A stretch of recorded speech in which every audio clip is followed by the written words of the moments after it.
It is the year of election. These two leaders will face each other for the third consecutive time. Will Ghanaians vote for change or keep the incumbent? Or will there be a paradigm shift for a new party to shake up the political system in Ghana, the corruption allegations, the economy? Or are you satisfied with the state of affairs as a Ghanaian in the diaspora? Well, you have a voice. Join us on the Logic Box Ghana Election 2020 special. I realized that your party took the EC to court. Okay. The case was thrown out. What is it about the EC that your party has an issue with? I think as a country, I always say this, and I've commented on it. It's about time we sit back and review the mode of appointing commissioners to serve on the Electoral Commission. Because we all saw what happened when former President Mahama appointed Charlotte Osei. Now we have seen what is going on with Jane Mensah. Yeah. Only that what Jane Mensah is doing is unprecedented in the election management in our country. The way the kind of kangaroo approach, the devious ways they use to get rid of Charlotte Osei, people were worried that they are going to put somebody who will do the bidding of NPP. And Jane Mensah has confirmed that is there. She can do whatever she wants to say. She can even go to whatever church to pray. But her actions is saying something else. Look, we know we have what we call RUPA, which was passed in 2005 during Kufuor's time. That law is to allow people like me residing in abroad to register and vote in Ghana election without necessarily traveling to Ghana. That law, previous commissioner said, is difficult logistically to be implemented. But the moment they put Jane Mensah there, some group of Ghanaians in the US, I know they are NPP, but they claim they were concerned Ghanaians in the diaspora, took the matter to the High Court in Accra. I mean, what do you expect the High Court judge to do? Because the law has been sitting on the status book since 2005. So he quickly ordered the Electoral Commission to implement it for this year's election. Jane Mensah quickly embraced it and said, she's going to set up a cross-party committee to visit foreign countries to collect views, and then they will present a legislative instrument, and then Ghanaians will vote. The committee was supposed to submit their report May 2019. And as far as I know, they only visited the United States of America. Now I'm coming, let me give you the background why we are a bit skeptical about this EC. And then when they even went to US, our representative, NDC representative on that committee, Honorable Elvis Ankra, was left out. And then early this year, when I'm saying this, so that MPP guys will know, there's this saying that if you say, a child says he won't sleep, the mother won't sleep, he too will not sleep. We are following their footsteps. When President Akufo-Addo visited UK early this year, we picked intelligence that at their party meeting with the president, somebody asked, why is it that the EC is not visiting UK to collect our views? And I'm told the president assured them that the moment he returns to Ghana, EC, the committee will come to. The president shouldn't be dictating to the EC. So when I heard it as the chairman of NDC, I thought, but if the EC is coming, the president shouldn't be dictating to them. Lo and behold, I think before the president even touched Ghana, letter came that the committee is visiting UK. That was in February. Well, and then I haven't seen those whatever meeting that went on with. No, but I got that letter that now inviting. So when we saw that letter, I said, that was February. November 2019, they went to US without our representative. So let me check with my bosses in Accra. And when I checked, they didn't even know anybody was coming. So we quickly raised alarm bells, and then they backtracked. a meeting that was supposed to be a committee coming in Ghana. It ended up by stakeholders meeting at the Ghana High Commission, which are so you see, and then the constitution is clear, and the rules governing elections that if you want to open a register, you need to give political parties and the public at least 21 days. And at the beginning of the needless voter register, they made it clear that because of time constraint, there won't be limited registration. I don't know if you have read my press release. No, I haven't. But they were underground mobilizing NPP guys to go home and register. We picked that intelligence too. So I issued that press statement and said, look, if you want to do ROPA, make it open so that everybody will be ready. But if you are asking certain party to send their members, and people started going, and I was sitting down. And then following that release, because I gave the contradiction of the Deputy Commissioner, Dr. Bosman Asare, and Dr. Sribuo, how they contradicted themselves. And then they learned Joy FM, then invited them, and they said, oh, they were even planning to announce. So they gave Ghanaians only 1 week announcement when they are supposed to give us 21 days. Maybe I would have gone to Ghana. Yeah, but because they gave 1 week, I have to get my COVID test. Yeah. I tried going, but I couldn't even get the test. So, but by then, there are people, they have already bought their ticket. And when we took the matter to court, asking the court to declare it unconstitutional and put an injunction, as usual, they dismiss it. But you see, so we are at the mercy of the Ghanaian people. Alhassan, they will vote and vote wisely. Yes, they will. But and then will change the way things are. My issue is, this particular position, the institution of the ECI. When Charlotte Osei was appointed, yes, NPP had issues with her. Yeah. They said she was looking to rig the election. And now she's been kicked out. Yeah. Jane Mensah has come in, and NDC are also saying she's looking to do the bid for NPP. Exactly. So these institutions are meant to be independent. Yes. But it looks as if it's the same stakeholders are the ones that are, making accusations against these institutions. Yes. So as a Ghanaian, as an electorate, how can we have faith in these institutions? Yeah, good question. As I started in my introductory comment on that, as a country, I think sometimes we need to put our partisan interests aside and have made these submissions on different various platforms. Look, take this country. They have Electoral Commission. Right. Have you ever heard of them? Not until and interestingly, all the major political parties, they have their representative on the Electoral Commission. Here in UK, you can check on their website. If you go to the United States of America, another father of democracy, they have representative of the major political Republicans on the Electoral Commission. What they do here in US is broader election management process. In this country, do we have a centralized voter register? No. Every local authority, not even Electoral Commission, every local authority keep their electoral rule. You turn 18, you put your name on it. You move into new address, you put. So 92 Constitution, it's over 25 years old. We need to review it. Needs to have a referendum. That particular provision on how members of the Electoral Commission are being appointed by the president, clearly it's not working. Yeah. Because we always have issues, and the two major political parties have turned it into political ball. So I think we need to start a national conversation. If our democracy is going to be sustained, then we need to reform because as of now we are sticking on a timing bomb.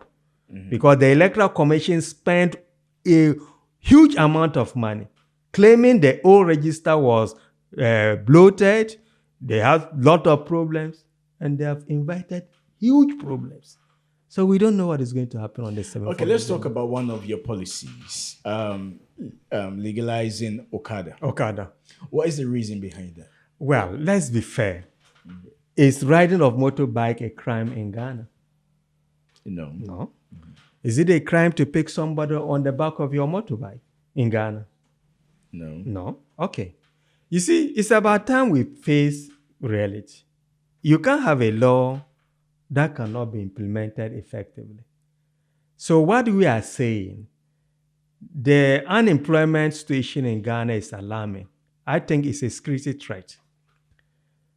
This youngsters without jobs could have resorted to other social vices, maybe drugs, armed robbery, but they've chosen to involve in a meaningful job, which is Okada. So our approach is to regularize it and legalize it. They will be provided with proper training. Understand, they will even be given uniforms, unionized, and they will be asked to pay some tax. Is it not better? And then they will make living for themselves and contribute positive contribution to the development of our country. I don't see anything wrong with that. Other countries are doing it. They South Asia, India, Indonesia, even Rwanda. And we didn't just pick it from nowhere. Nigeria is doing it. Under John Mahama or Mills government, we send experts to go and study the system in Rwanda. So ours is evidence-based approach. Even though we have the law saying it's illegal, are they not operating in Ghana? Yeah, they are operating. Exactly. It's illegal, but So is it not better we come out and confront the issue? Yeah, okay. Before you do it, you need to get some proper license training. And then we know this is what you are really fitted to do it. And that will open up the decrease the traffic jam in our big cities, because maybe that will help to manage and people can easily use it to travel to wherever they want to go and transact their business during the day. So for me, it's another way of creating jobs for the youth, which if we don't do anything about it, the unemployment rate is a security threat to our country. Because you also touched on if President Mahama is re-elected, Ghanaians, he will legalize the importation of second-hand goods. Yeah, of course. Cars. I mean, that decision, I don't even know why Nana should even ban it. You see, because the bourgeoisie is capitalists, they don't care about the ordinary Ghanaian, even this country. How many of us are buying brand new cars? Yeah, but soon before we're being pushed because everybody we're heading towards having green. Yeah, fine, but the old cars are still there. Yeah, but people they'll be faded out. When even this country, they are not dreaming of banning it, but because they ask contractors, is it VW to set up a plant, and I understand as part of the agreement. But here, what the government is doing is, so if you drive your car into London, the amount of money you have to pay, fine. Yeah. All this is set for people to abandon the old cars. car. Yeah, exactly. But what I'm trying to say, our economy is yet at low state. We can't compare ourselves to advanced countries. Isaac Adongo was the one that said that. Yeah. So, I mean, it's not, it's even in our manifesto. We are going to reintroduce it because it doesn't make sense. Look at the people who depend on Abusuakan, Swami, the way people are making living through this second-hand or salvage cars. You abandon it or abolish it. Where do you expect them to get that level? But then can we not have policies where gradually we fade these out? But that is not what exactly we'll get there. But then you see, again, sorry, I will let you because we're running out of time here. There's one another policy which I really, really liked. This is to do with renewable energy. And of course, we all know about the pollution and climate change. So I really, really, supported this particular policies. It says the NDC is committed to renewable energy as clean, climate-friendly electricity solution for household, remote communities, light industries. It goes on and on and on. But then, so I'm thinking, okay, so you really want to push for, to go green, renewal and green, clean. Yeah. But then you still want to import secondhand cars in. I No, don't no. understand. You see, we need holistic approach to the development of our country. Yeah. Honestly speaking, most of these salvage cars are brought in and they're dismantled and they're sold as what? Spare parts. Yeah. Majority of them, they don't use the car. Some of them will even come and buy the cars here, dismantle them before even, and take it to Ghana as spare parts. Do we have, even if you have a brand new car, you may need some spare parts to fix it one day. Do we have to import brand new spare parts all the time? So that is the question. So we are not saying we should just allow it. We should start thinking as a country. But I'm yet to see a country where second-hand cars are not being used. I'm yet to see that country. Okay. Even Japan, Germany, they still use old cars. So for Ghana to start thinking under President Akufo-Addo that we can ban the importation of second-hand cars, there's some hidden agenda there. Because I understand, as I said, VW plant, as part of putting up that plan, in order to market demand for their cars, advise the government to do that. So the Ghanaians will be compelled to buy those cars. The trotro driver, the taxi driver, they don't need a brand new car to do their business. So they will never go to those new plants to buy a new car. They won't do that. And all of a sudden, Baumia, who has lost credibility, said they should ignore it. They will give them high purchase to buy cars. If you give them to buy a brand new car high purchase, they will spend the whole money servicing that debt. And then you come and get your car, and they will not be able to sustain their families. So we are looking at systems that will be workable. And we didn't just come out with this idea of abolishing that policy. We consulted with the spare part dealers. Because, ours is the People's Manifesto, pure consultation, proper engagement of the stakeholders. And they gave us the ideas, and they will help us to implement it. It's a social contract with the good people of Ghana. But and my issue with the Okada was, Yes. the amount of accidents that happened in Ghana. Okada accident or general accident. Well, you have general accidents, but Okada accidents in particular, because since 2016, it has really, really gone up. Yeah. So if this is a policy that you look into effectively implement, then obviously you need to look at that side as well. Well, okay. Which party is in government now? The NPP. NPP. All right, so I'm we coming. speak to them. And then the Okada is illegal, and they have not been able to stop it, and it's even causing more accident. I've just seen So the text our message. approach is that let's legalize it, regularize it, and make it more safer for Ghanaians. Okay. It's as simple as that. All right, let's take a few text messages that are coming in here. This is from our Facebook page. Yeah. Sending your messages, I will read them out. For some reason, this thing always blocks on me, but let's refresh the page. Okay, okay. This is from Joyce, and I think Joyce is saying car accidents is one of the major cause of deaths in Ghana. Okay. So Most of those cars are way too old and do not fit for their purpose. Okay, that is her argument. But we have seen brand new cars too getting involved in accident. What about that? What about that? This is from Moses. What about air travel? It's very risky. Moses is saying also there was an issue with chalk under Mahama. The schools did not even have chalk. How can you continue free SHS? No. That's just people blowing things out of proportion. I understand at that time it was the former second lady, Mrs. Emisata. Is she the Minister for Education? No. She was just the second lady. I think she went to an event and they were asking about chalk. She made a comment and the rented media as usual misconstrued it. You understand what I'm saying? But what we are saying, we are going to review. We have the track record when it comes to educational provision. We provided public universities. We provided technical universities. Now we are saying we are going to provide vocational and technical schools. NPP, ask them. Do they have even one public university to their credit? When NPP comes How on, many senior high school have they constructed since taking office? Yes. So, I mean, the record is there for Ghanaians to see Okay. for themselves. And that is why this election is easy for NDC.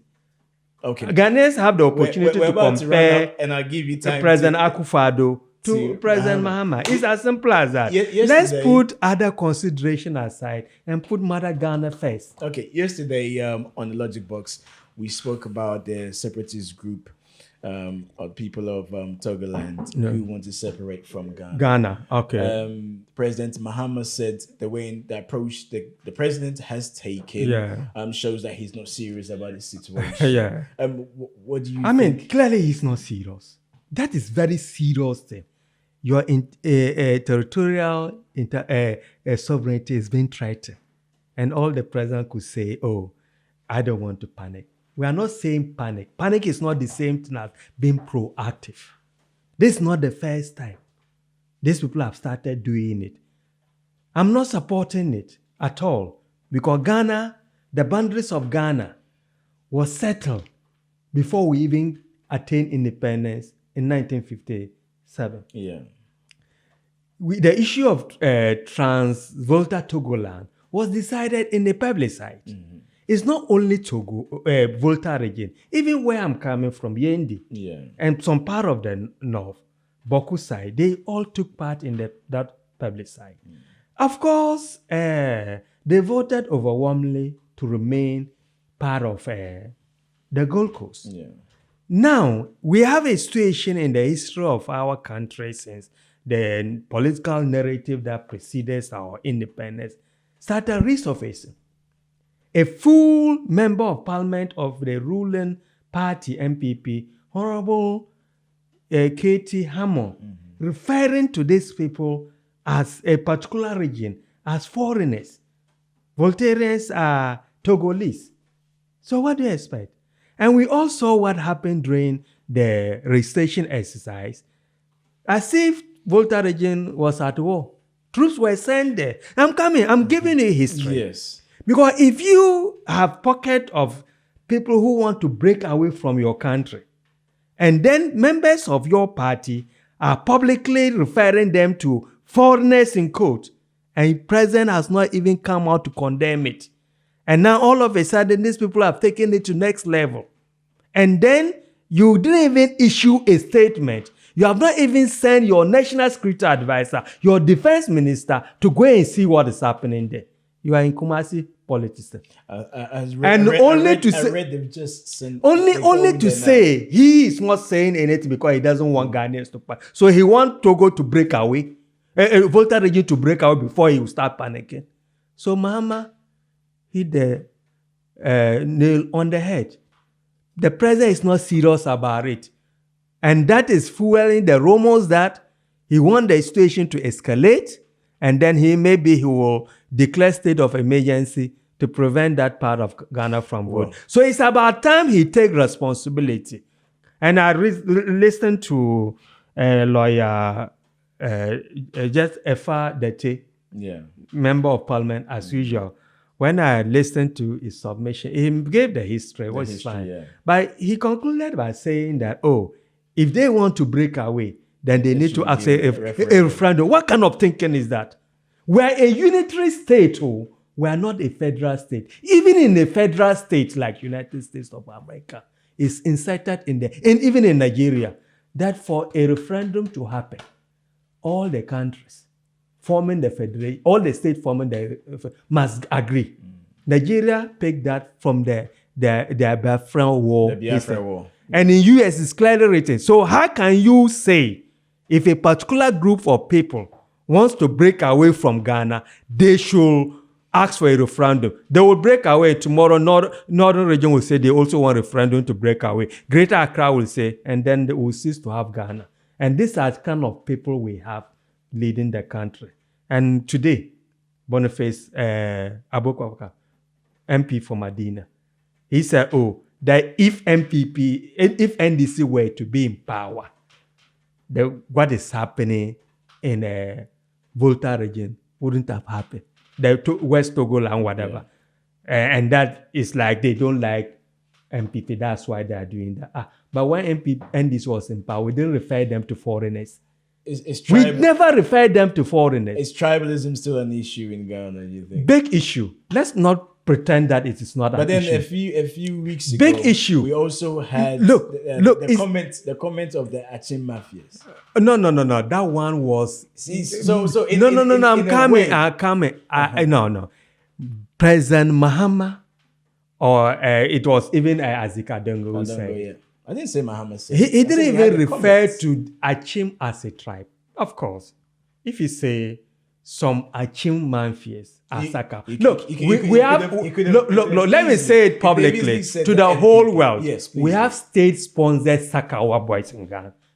PDS, Ameridil, Ajapa, they are all state-sponsored Sakawa deals. What about that? And if you analyze it, it turns out that some particular people, we can't insult the entire group. In every group, there are bad nuts. So the bad nuts within the Achim people are doing it. We never insulted. We won't do that. Because if you take our party... You could easily refer to them as NPP. If you take our party, even our national chairman, Honorable Samuel Ofofu Ampofo, he's an Achim. Professor Dansu Bafo, the former High Commissioner to UK, who chaired the committee that drafted our People's Manifesto, is an Achim. We are prominent Achim. Look, NDC is a national party, very inclusive. So we can install, because when we install any tribe, then we will be causing our downfall. Then that's why when we are winning, we win in all the 10 regions. Even Eastern and Asante. The point I'm driving at here is this, Alhassan. You could have easily referred to them as NPP. You could have easily referred to them as the government. Why Achim Sakawa Mafia? You see, as I said, let's not blame John Mahama for that. And I won't blame Honorable Isaac Adongo for it. Of course, I would have chosen my words carefully. But if you analyze it critically... So then that brings me back to my point. What I'm saying, I don't think that was an insult to Achim. There are bad nuts in every group. We said that Achim, and they know themselves. Gabi, they know themselves. We are not insulting the entire tribe. We can't do that. We'll be insulting ourselves if we decide to. You've mentioned the Ameri deal. You've mentioned the PDS, Ajapa deal. All these things. It's sickening and depressing. We can come it's here. Depressing. We can have a discussion. And look at Ameri deal. The president said he was misled. PDS, what about that? What about Ajapa deal? And now Ajapa that he is suspending it. President Akufo-Addo will do anything for power. Okay. Let's make mistake and vote for him. He will bring all these deals back. The best thing for Ghanaians is to reject them. Yes, my final word is to plead to Ghanaians living here.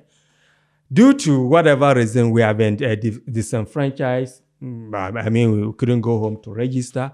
But most of us, though here, are breadwinners of our families. Yeah. So I'm appealing to you to call home, appeal to your friends and family members, and then as well to vote and vote wisely on December 7th, so that President John Mahama, with majority NDC in Parliament, will take Ghana to the promised land. There's one thing time didn't allow us to touch, the big push. Maybe next time if I don't. Okay. That will bring overall accelerated development to Ghana. The big push. $10 billion will be invested over 5 years period. Where's that money coming from? What is the money coming from? Yes. That's a good question. Look, when we said that they asked us where is the money coming from, look, we are going to use innovative thinking, outside the box approach. Not everything is going to be public debt.